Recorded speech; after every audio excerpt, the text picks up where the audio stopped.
Here's another great video brought to you by Brayton Energy Canada. For more information, please visit www.energyconsultingadvice.com. Thanks for watching and enjoy the video. Let's start with nuclear. I've talked a lot on what I don't consider to be the drawbacks of nuclear power, so what do I consider the drawbacks to be as compared to wind?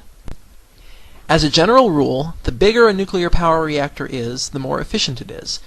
And the more efficient any generator is, the cheaper is the electricity produced. Nuclear reactors scale up very well, but because of efficiency and overhead issues, they don't as easily scale down. Newer modular reactor designs have helped with this problem somewhat, but nuclear will never be economical for very small-scale generation, which makes it more suited for areas with large population centers nearby. The International Energy Agency estimates that nuclear power's levelized generation costs are between 3 cents and 4.8 cents per kilowatt hour in the United States, as compared to 2.8 to 3.8 cents per kilowatt hour for coal and 3 to 5 cents for wind. However, the construction costs for nuclear are about $1,900 per kilowatt of capacity, as compared to around $1,250 for coal and just $1,000 for wind. In fact, between 50 and 75% of the generation costs of a nuclear plant are simply paying back the initial investment. The cost schedule for nuclear power is very front-loaded. Most of the costs are incurred in construction, which must occur even before a single watt-hour is produced. This makes nuclear plants a riskier economic investment than, say, a coal or natural gas plant. But once the plant is actually finished and producing electricity, nuclear has much less risk than its fossil fuel counterparts, because it's much less sensitive to rising costs of fuel and the threat of carbon taxes. Operations and maintenance are also higher for nuclear than wind, at an annual $63 per kilowatt of capacity, as compared to $27 per kilowatt for wind, and the fuel costs for nuclear are 0.46 cents per kilowatt hour, as opposed to no fuel costs for wind. Now let's move on to wind. If wind power is that much cheaper than nuclear, in construction costs, operating costs, and fuel costs, why isn't it a no-brainer to go with wind instead of nuclear? Wind is, by its nature, an intermittent generator.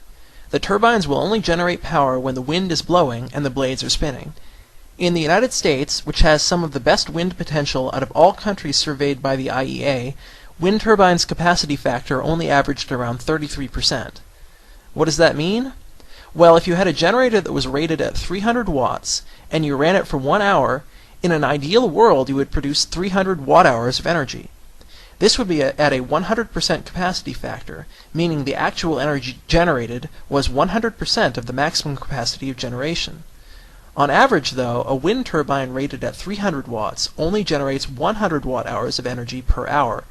That depends on location. Some areas have much greater wind potential, some have much less, but the national average is around 33%.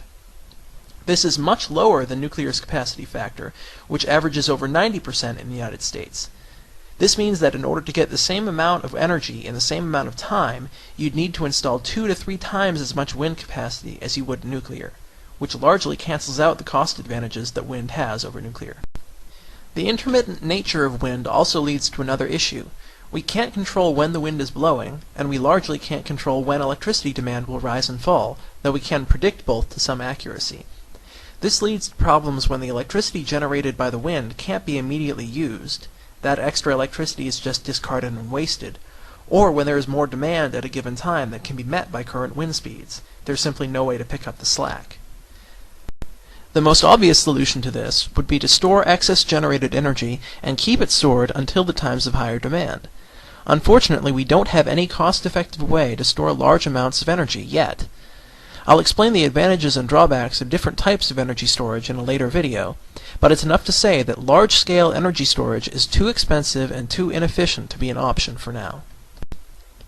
Wind power doesn't require energy storage by its nature. It's all a matter of scale. To some amount of penetration, depending on who you listen to, the values are somewhere around 15 to 40%, but generally thought to be around 20%, there is very little cost integrating wind with the existing grid. That is, even without any form of energy storage, up to 20% of our electricity can be provided by wind without sacrificing reliability or cost effectiveness. The simple explanation for this is that for every kilowatt hour produced by a wind turbine, there is one less kilowatt hour of demand being placed on other generating plants, like nuclear, coal, or natural gas. This doesn't help us, though, at very high levels of penetration. Beyond that magic threshold of around 20%, it starts to get more and more expensive to integrate wind into the grid without energy storage. As the amount of integration increases, you need more and more extra capacity, and you end up wasting more and more energy during lulls of demand. At the extreme, with 100% of our power being supplied by wind, we would need tremendous amounts of capacity far and above our estimated demand just to have reasonable average reliability. This would also have intractable and incalculable cost.